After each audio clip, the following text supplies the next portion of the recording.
Pitzer scrambled to keep them on campus long enough to see what would happen.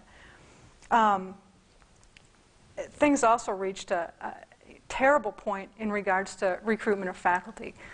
It became nearly impossible to get anyone to come here. I've got a pile of letters from people who were being recruited to fill various positions who simply, once they found out, wouldn't come.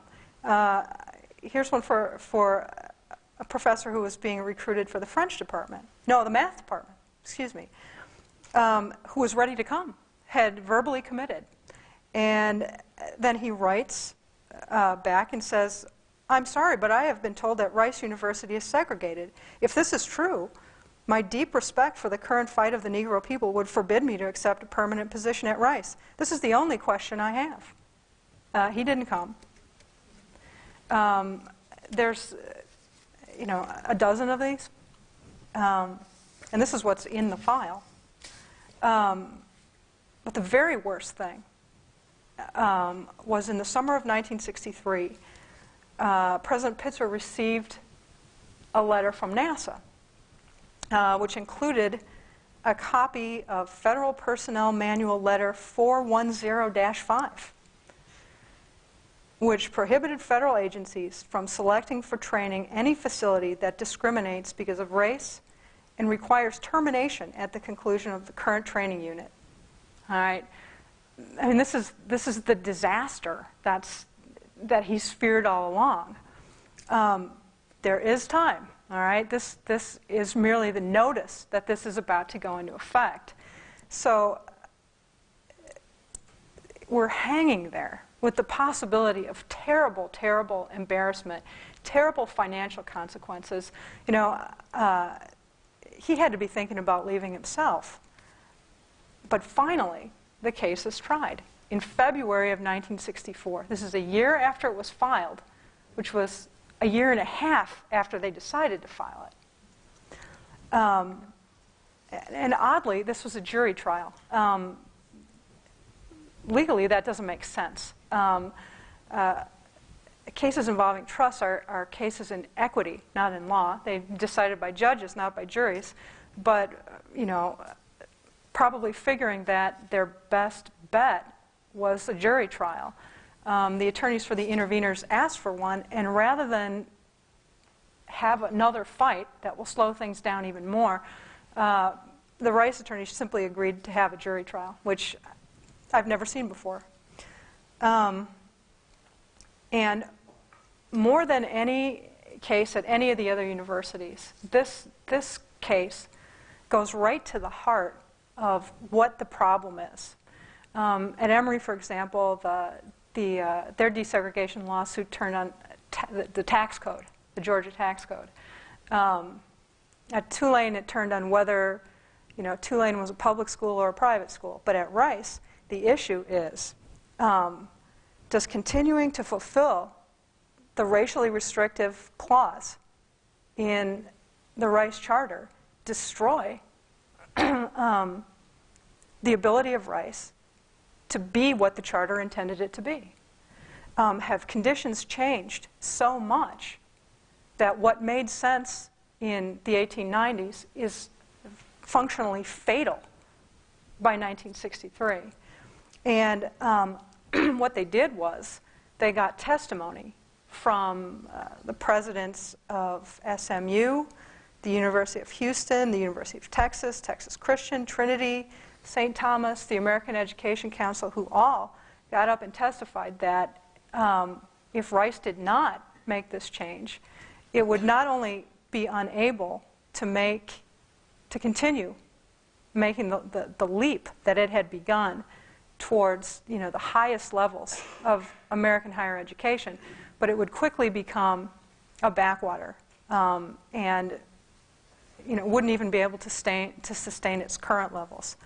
The jury decision was unanimous. Everyone agreed that Rice could not maintain that restriction and continue to advance.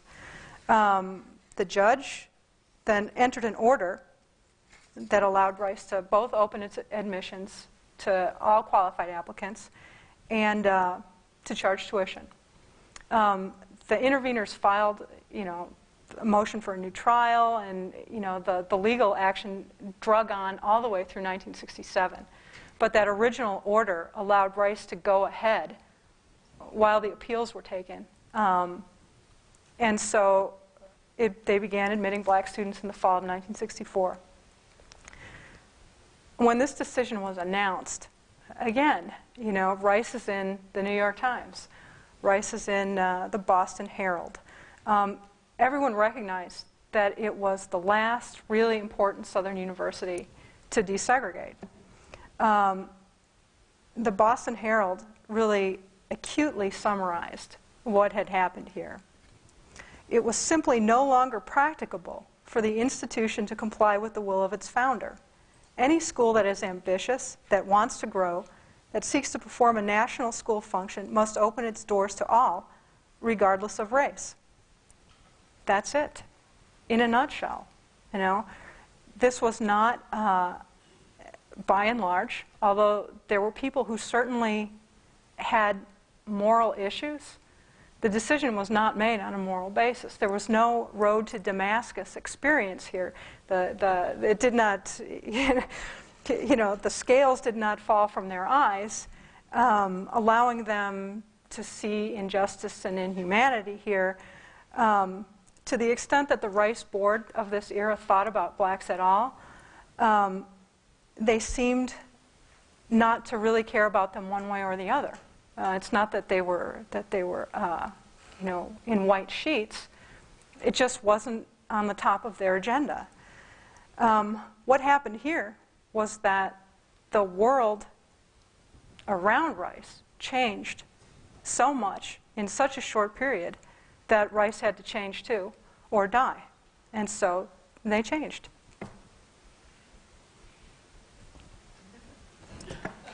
Questions?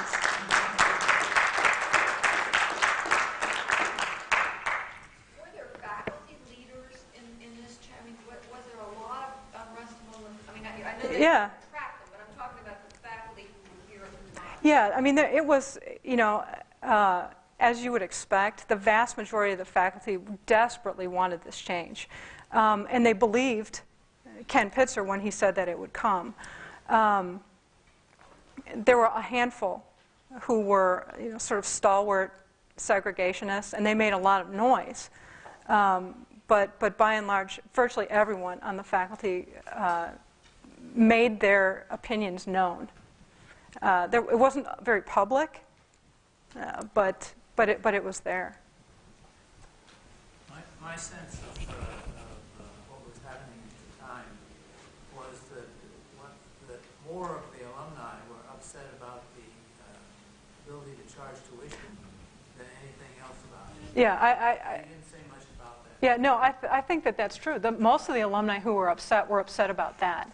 I think they thought that would work a fundamental change on campus in a way that, admitting what everyone assumed would be, 5 or 6 well-qualified black students would, which is very interesting to me because the lawyers say exactly the opposite.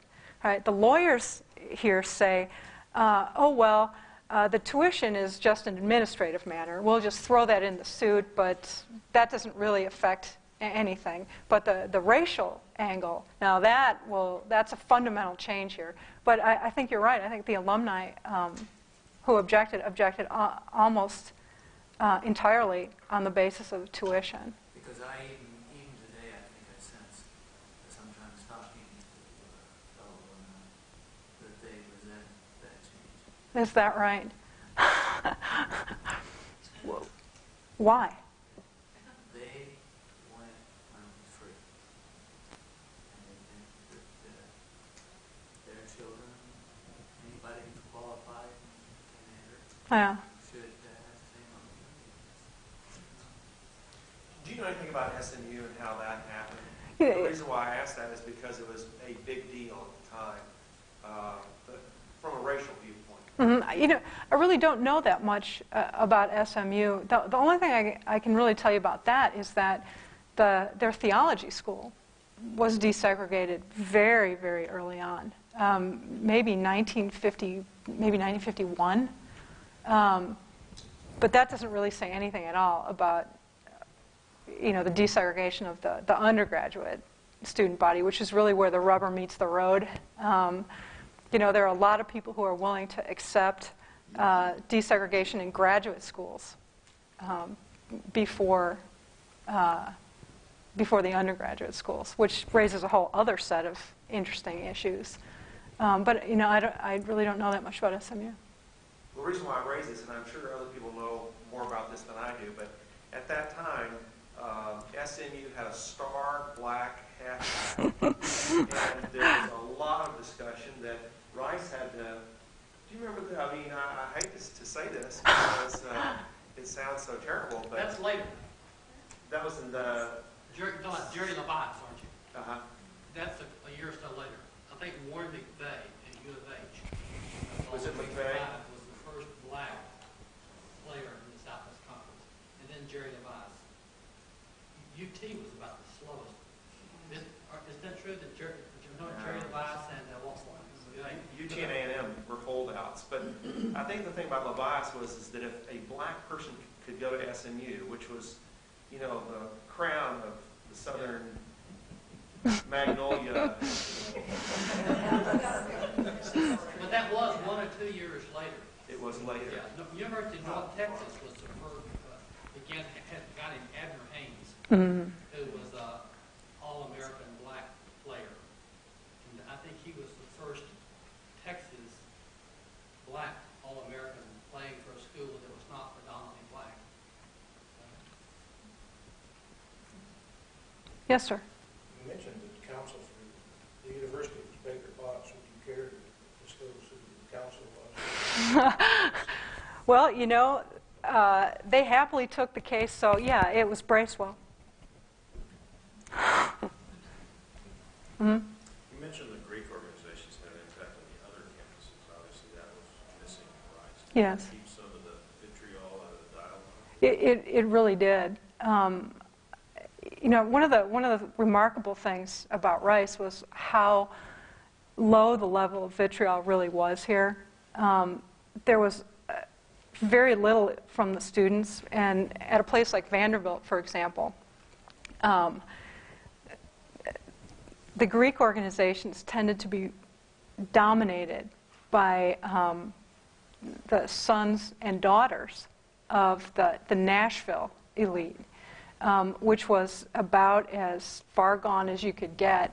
And even some of those girls wrote letters that, they're just like, these crackpot racial theories, and very sexualized, and really disturbing. And there are times when I read stuff at other schools that made the hair stand up on the back of my neck, like it was nearly written in crayon, if you see what I mean.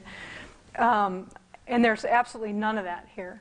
There are people who object vehemently and sometimes unpleasantly, but the rhetoric is just not the same here. Not ever have I seen anything that sort of nasty brew of miscegenation talk, and the other thing that there's very little of here is, this is something that bears thinking about for me at a later date.